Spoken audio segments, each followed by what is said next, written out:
At universities in England, May is the month of examinations. Paul was lying on the grass in front of the examination hall. His friends, Sheila and Charles, were sitting near him. The three of them were first-year students at university. They were sitting their first-year exams. Paul and Charles were 19, and Sheila was a year younger. The next exam began in half an hour's time. But the three students were not talking about the next examination. They were talking about their holidays. "Where are you going this summer?" Sheila asked Paul. "To Wales," Paul replied. "I'm going to stay in a cottage in the country." "You have a cottage in Wales?" asked Charles. "It's not my cottage," replied Paul. "It belongs to my uncle. He usually goes there for his holidays every summer. But this year he's going to Greece, and I'm going to stay in his cottage for 2 months, July and August." "Where are you going for your holidays?" Paul asked. "We don't know," replied Sheila. "We haven't decided yet." "Why don't you both come to Wales?" said Paul. "You can stay with me for a week or 2. "What do you think, Charles?" asked Sheila. The college bell rang loudly. It was time for the next examination. "We'll talk about it after this exam," Charles replied. "Let's go now." The students got up from the grass. They picked up their notebooks and hurried towards the examination hall. 3 hours later, the examination was over. Paul, Sheila and Charles were sitting in a cafe. "What's your uncle's cottage like?" Sheila asked Paul. Paul took a photograph out of his wallet. "It looks lovely," said Sheila. "It is lovely," agreed Paul, "but it's very lonely. There are no houses near the cottage, and there's no electricity and no telephone." "Oh, let's go and stay with Paul," Sheila said to Charles.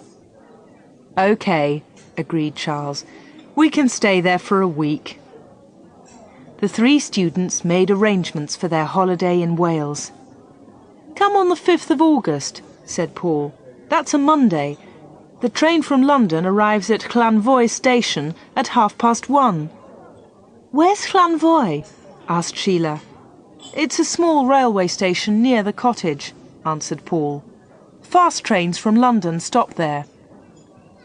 "How do we get from the station to the cottage?" asked Charles. "Look, I'll draw a map," said Paul. "The railway line goes through a long tunnel before Llanvoy station. The cottage is on the hill above this tunnel." Charles gave Paul his diary. Paul drew a map and wrote down the name and address of the cottage. "There you are," said Paul. "But don't worry, I'll meet you at Llanvoy station. I'll see you there on Monday the 5th of August at 1:30.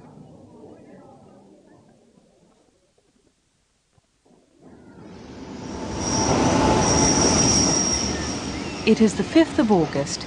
Sheila and Charles arrive at Llanvoy station in Wales. Here we are, Llanvoy.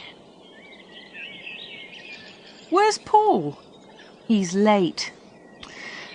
"Let's walk to the cottage." "Oh, he'll be here soon."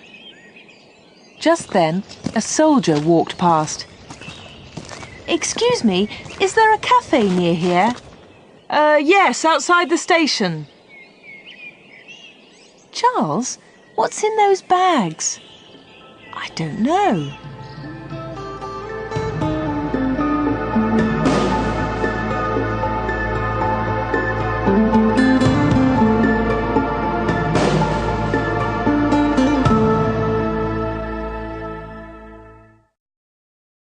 The picture sequence from the cinema has finished.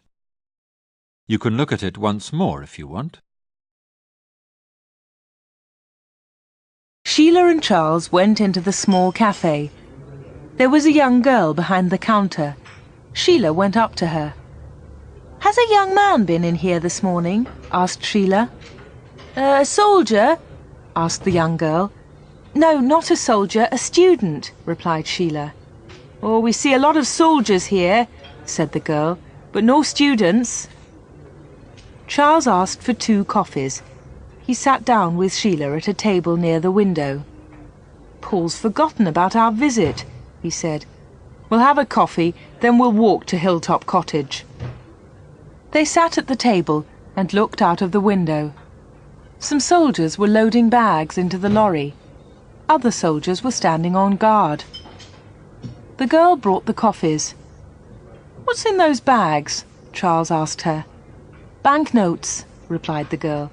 The money comes from London by train. Then the soldiers take it to a large army camp near here. What do they do with the money? Sheila asked. I don't know, said the girl, and she walked away. They're probably old banknotes, said Charles. After some years, the government destroys old banknotes and new money is printed. The money in those bags will not be used anymore. Charles and Sheila waited in the cafe. Paul did not come. It was now after 2 o'clock. They left the cafe and walked to a crossroads. Charles looked at Paul's map. Sheila pointed to a signpost. That's the road to Barcony, she said. They pulled their rucksacks onto their shoulders and walked along the road. It was a very hot day. The sun was shining brightly, and they walked slowly. After an hour, they came to a telephone box. On the left, there was a narrow lane into the woods. The telephone box is on Paul's map, said Charles. This is the way to the cottage. They walked up the narrow lane. Tall trees grew on each side. The branches were thick with leaves. It's dark in here, said Charles. There's no sun. It's nice and cool after the hot road, replied Sheila. Anyway, Paul's cottage is higher up. It'll be brighter up there. They walked farther up the steep, dark lane. I don't like this place, said Charles. It's too dark. What a place for a holiday. Oh, come on, said Sheila. Sheila and Charles arrived at the cottage. There were high trees all round it. There's something wrong, said Charles. Look at the curtains. They're all closed. There's no one here. Don't be silly, said Sheila. She went up to the cottage and knocked loudly on the door. They waited for some time. Sheila pushed at the cottage door. It did not open. It was locked. Paul? Shouted Charles. Paul, are you there? There was no reply. Sheila knocked again on the door. They stood and listened. There's someone inside, said Sheila. I heard a noise. Listen. They both stood in silence. Someone unlocked the door. It's Paul, said Charles. Why is he taking so long? The door slowly opened. A tall man with a beard stood in the doorway. He was about 40 years old. Sheila and Charles did not know him. He was a stranger. Who are you? Asked the stranger. What do you want?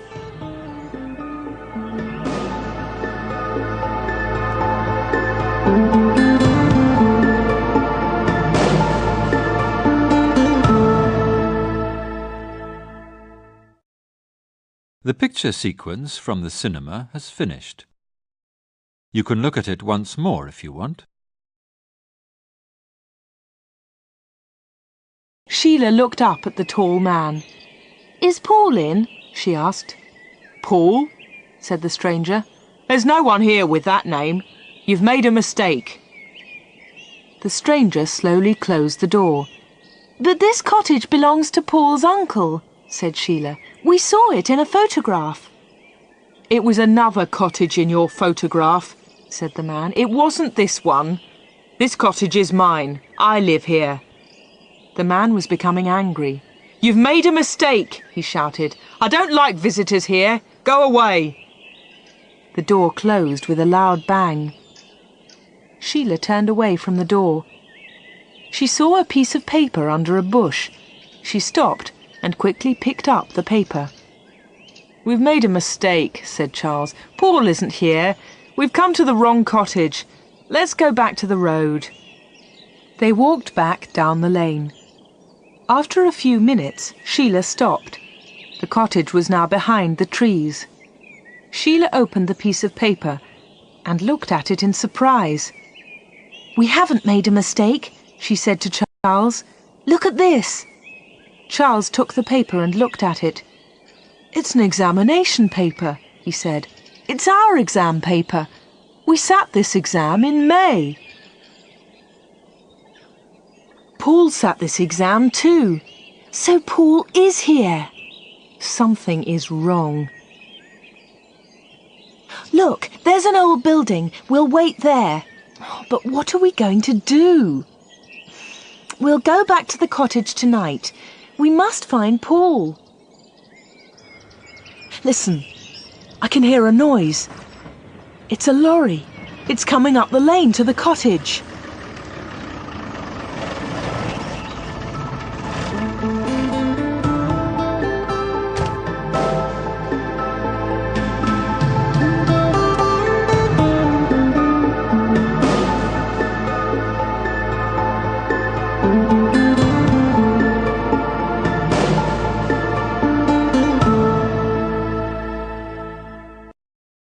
The picture sequence from the cinema has finished. You can look at it once more if you want. Sheila and Charles waited in the old building.